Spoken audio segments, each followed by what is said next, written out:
중국 우한에 우리 국민들을 태우고 나오려던 정부의 전세기 운항 일정이 좀 변한 게 오늘 아침에 있습니다. 우한 주재 한국 총영사관이 중국 측의 비행 허가가 변경됐다면서 우한공항 집결 계획을 취소한다고 밝혔고요. 구체적인 일정에 대한 공지가 곧 나올 것으로 보이는데요. 전세기는 오전에 인천공항에서 출발을 할 예정이었는데 이 시간이 다소 늦어졌습니다. 두 대가 한 대가 될 가능성도 있는 것으로 지금 전해지고 있습니다. 보도국 연결해서 지금 상황 다시 한번 알아보겠습니다.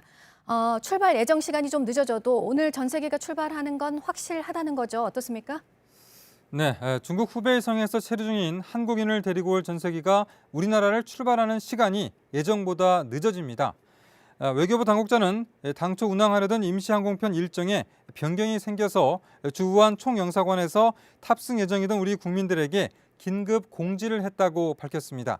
외교부는 변경된 일정에 따라서 우한에 체류 중인 우리 국민이 최대한 조속히 귀국할 수 있도록 중국 정부와 협의하고 있다고도 전했는데요. 당초 오늘 오전 10시와 정오에 인천공항에서 각각 한 대씩 모두 두 대의 전세기가 우한으로 출발할 예정이었는데요. 외교부 당국자는 당초 예정됐던 시간보다는 늦어지겠지만 오늘 전세기가 출발하는 것은 확실하다면서 오늘 밤에 출발할 가능성이 크다고 말했습니다. 다만 전세기 운항이 두 대에서 한 대로 줄어들 가능성은 있는 것으로 전해졌습니다. 정부는 이 경우에도 당초 두 대 나눠 데리러 오려 했던 인원을 한 대 모두 수송하는 방향으로 계획을 짜는 것으로 알려졌습니다. 당초 자리를 띄워서 간격을 두고 앉으려 했지만 붙어 앉으면 한 대 모두 탑승하는 데 문제가 없다고 정부는 판단하고 있습니다. 네, 이 신종 코로나 충격에 우리 주식시장이 출렁였습니다. 개인 투자자들 생각은 그런데 좀 다른가 보죠? 네, 이 신종 코로나 바이러스 확산으로 인해서 금융시장의 충격과 또 이축에도 국내 개인 투자자는 오히려 매수 규모를 늘리는 그런 추세입니다. 한국거래소에 따르면 유가증권 시장에서 개인 투자자는 이달 들어 어제까지 총 3조 5천억 원가량을 사들였습니다.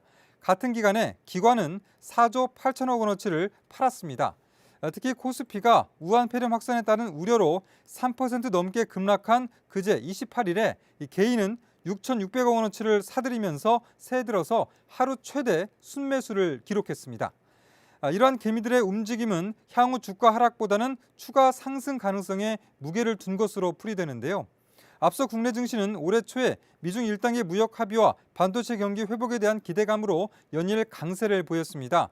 이런 기대감이 여전히 유효한 가운데 이번 우한 폐렴 이슈에 따른 주가 급락은 오히려 저가 매수의 찬스로 받아들여지는 그러한 모양새입니다.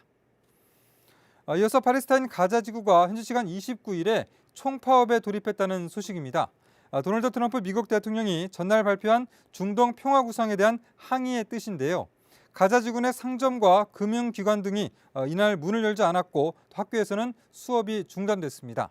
또 요르단강 서안 곳곳에서 중동 평화구상 반대 시위가 열리면서 시위대와 이스라엘 군인들이 충돌해서 부상자가 나왔다고 현지 언론은 전했습니다. 지금까지 아침 엔 지금 JTBC 이재승입니다.